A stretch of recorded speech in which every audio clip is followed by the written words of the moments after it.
Most people are waiting for their life to change so they can feel gratitude, to feel abundance, to feel whole. You know, that's the old model of cause and effect, you know. So if you're living with emptiness, you're living with lack, you're living with pain, most people have been conditioned that something out there has to take away this emptiness or feeling inside of them. But if you believe that you're creating your life and you're living by lack, well, lack isn't going to create abundance, right? So then it makes sense then that you don't really actually create wealth, you generate wealth, you generate abundance. So the moment you start teaching your body emotionally what that future is going to feel like before it's made manifest, well, your body, as the unconscious mind, believes it's living in that future in the present moment. Now, it's a scientific fact that it's the environment that signals the gene. The end product from an experience in the environment is an emotion. So when you begin to embrace an elevated emotion, you're beginning to signal the gene ahead of the environment. What's the importance of that? Well, genes make proteins, and proteins are responsible for the structure and the function of your body. And the expression of proteins is the expression of life. So by you creating an elevated emotion and teaching your body what that future will feel like before it's made manifest, your body's starting to live in that future reality in the present moment. Now here's the key. If you were able to become familiar with gratitude, become familiar with wholeness, become familiar with abundance, become familiar with freedom, and you're able to generate those chemicals every single day, more than likely you would be walking around feeling like your future has already happened, and you would no longer be looking for it to happen. You would already feel like it has happened. Now, what is the importance of that? Well, you're literally becoming somebody else. So you're leaving your lack, you're leaving your guilt, you're leaving your emptiness behind. Your personality, literally, Ed, is made up of how you think, how you act, and how you feel. And how you think, how you act, and how you feel is your personality, and your personality is intimately connected to your personal reality, your life. So then if you want to change your life, your personal reality, you got to change your personality. And here we go again. You got to start becoming conscious of your unconscious thoughts. You got to start noticing how you act, how you speak. You got to pay attention to how you're feeling. Some people would live in guilt their whole entire life and don't even know it's guilt because at least it feels like them. So then when you start doing that, you begin to objectify your subjective self. So then when you begin to make small changes, back to thought, a new thought should lead to a new choice. A new choice should lead to a new behavior. A new behavior should create a new experience, and a new experience should create a new emotion. And that new emotion is teaching your body chemically to understand what your mind has intellectually understood. Now your body is embodying the truth. I believe in human possibility, human potential, and I think that one of our biggest limiting beliefs is the belief of how limited we really are. And so my interest is to give people the science to begin to understand how powerful they really are. And I think that science really is the language that does that really well. And the new sciences like quantum physics and neuroplasticity, neuroscience, neuroendocrinology, psychoneuroimmunology, the mind-body connection, epigenetics, all of those sciences point the finger at possibilities. So I want to create a language for people from a philosophical or theoretical standpoint for them to begin to understand what's possible. But then I want to be able to have those people begin to wire that information in their brain completely, because learning is making new connections, right, in the brain. But remembering is maintaining and sustaining those connections. And it's so much easier to lose our vision than to remember it, right? So then we have to begin to hardwire the brain or install the neurological hardware in preparation for an experience. So the more people understand what they're doing and why, then the how gets easier. So I want to then set up the conditions in an environment, in a workshop where people can begin to apply or personalize what they learn so that they can have an experience. An experience then further enriches the brain. But the prize of an experience is an emotion.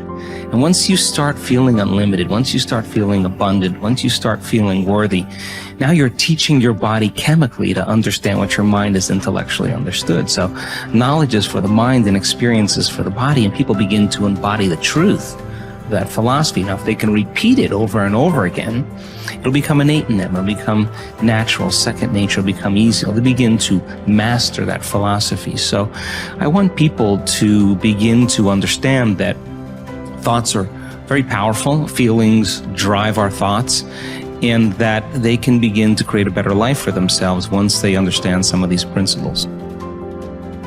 Your capability is constant, but how much of it you use depends upon the identity you have for yourself.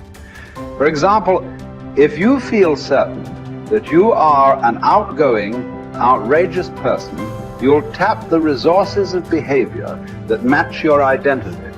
Whether you see yourself as a wimp or a wild man, a winner or a wallflower, will instantly shape which capabilities you access. You may have read the book Pygmalion in the classroom, which details the dramatic change in students' performance when they become convinced that they are gifted.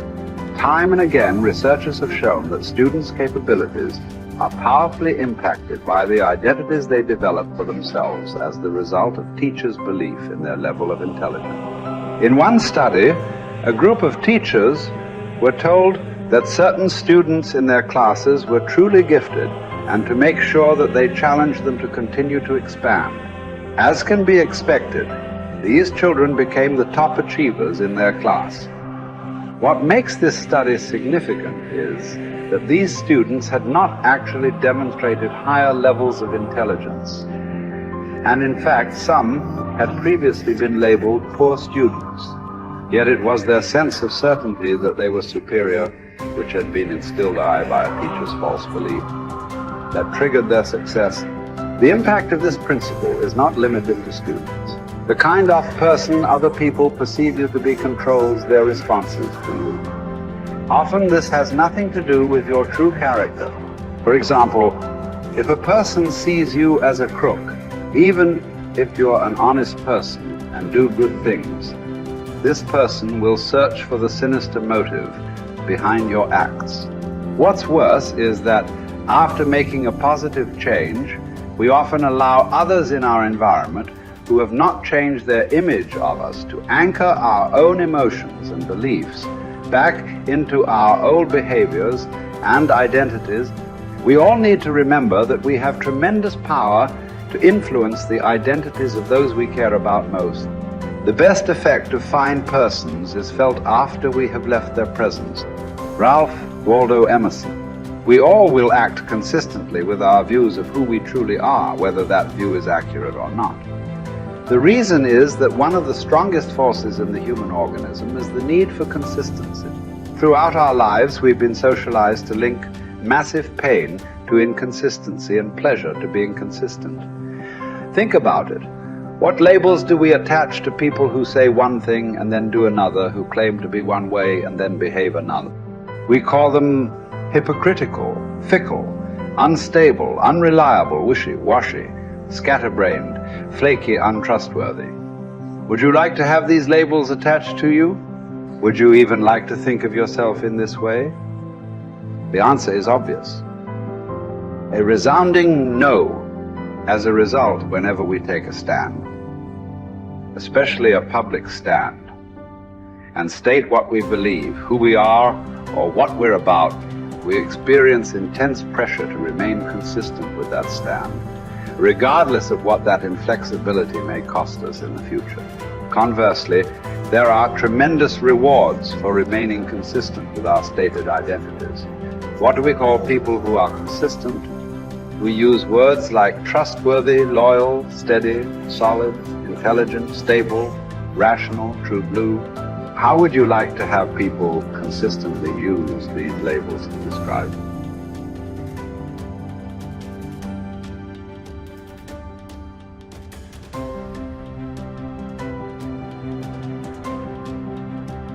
Becomes irrevocably tied to your ability to avoid pain and gain pleasure.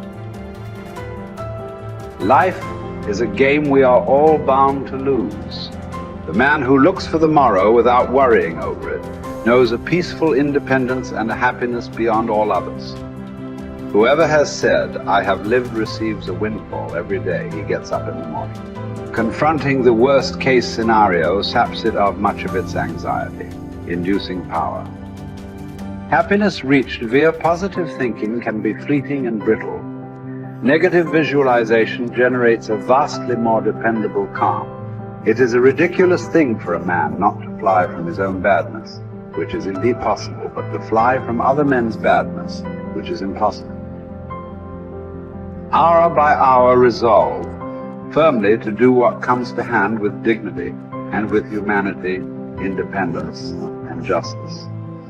Allow your mind freedom from all other considerations. This you can do if you will approach each action as though it were your last, dismissing the desire to create an impression, the admiration of self, the discontent with your lot. See how little man needs to master for his days to flow on in quietness and piety. He has but to observe these few counsels, and the gods will ask nothing more. When force of circumstance upsets your equanimity, lose no time in recovering your self-control, and do not remain out of tune longer than you can help. Habitual recurrence to the harmony will increase your mastery of it. If you apply yourself to study, you will avoid all boredom with life. You will not long for night because you are sick of daylight. You will be neither a burden to yourself nor useless to others. You will attract many to become your friends, and the finest people will flock about you. Life is neither a glorious highlight reel nor a monstrous tragedy. Every day is a good day to live and a good day to die. Every day is also an apt time to learn and express joy and love for the entire natural world. Each day is an apt time to make contact with other people and express empathy for the entire world. Each day is perfect to accept with indifference all aspects of being. Perhaps struggle is all we have because the God of history is an atheist and nothing about his world is meant to be. So you must wake up every morning knowing that no promise is unbreakable, least of all the promises of waking up at all. This is not despair. These are the preferences of universe itself. Verbs over nouns, actions over states, struggle over hope. And here are two of the most immediately useful thoughts you will dip into. First, that things cannot touch the mind. They are external and inert. Anxieties can only come from your internal judgment. Second, that all these things you see will change almost as you look at them, and then will be no more. Constantly bring to mind all that you yourself have already seen change. The universe is changed. Life is judgment. Each of us is impermanent wave of energy folded into the infinite cosmic order. Acknowledgement of the fundamental impermanence of ourselves unchains us from the strictures of living a terrestrial life stuck like a needle, vacillating between the magnetic pull of endless desire and the terror of death. Once we achieve freedom from any craving and all desires, and we are relieved of all titanic fears, we release ourselves from living in perpetual distress. Once we rid ourselves from any impulse to exist, we discover our true place in the universal order. The composition of our life filament is exactly right when we accept the notion of living and dying with equal stoicism. You have the power to strip away many superfluous troubles located wholly in your judgment, and to possess a large room for yourself embracing in thought the whole cosmos, to consider everlasting time, to think of the rapid change in the parts of each thing, of how short it is from birth until dissolution, and how the void before birth and that after dissolution are equally